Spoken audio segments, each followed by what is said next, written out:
രാജ്യത്തെ ആദ്യ ദേശീയ വാർത്താവിനിമയ ഉപഗ്രഹം വിക്ഷേപിക്കാൻ ഒമാൻ തയ്യാറെടുപ്പ് തുടങ്ങി. ഉപഗ്രഹത്തിന്റെ രൂപകൽപ്പന, നിർമ്മാണം, വിക്ഷേപണം എന്നിവയ്ക്കായി ഫ്രഞ്ച് പ്രതിരോധ ബഹിരാകാശ കമ്പനിയായ എയർബസുമായി കരാറിൽ ഒപ്പുവെച്ചു. അതിനൂതന സാങ്കേതിക വിദ്യയുള്ളതാകും ഉപഗ്രഹമെന്ന് ഒമാൻ അറിയിച്ചു. ഒമാന്റെ മുഴുവൻ ഭൂപ്രദേശങ്ങളും മിഡിൽ ഈസ്റ്റ്, കിഴക്കൻ ആഫ്രിക്ക, ഏഷ്യ എന്നിവിടങ്ങളിലും പൂർണ്ണ കവറേജ് ലഭിക്കുന്ന വിധത്തിൽ വമ്പൻ വാർത്താവിനിമയ ഉപഗ്രഹമാണ് ഒമാൻ നിർമ്മിക്കുന്നത്.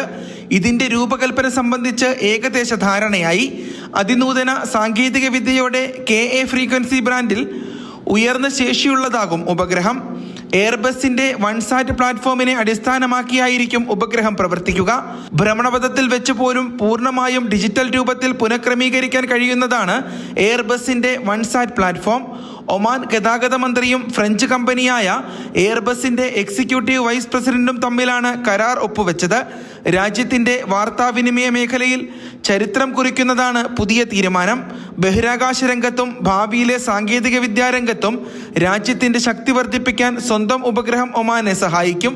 Mathrubhumi news, Muscat.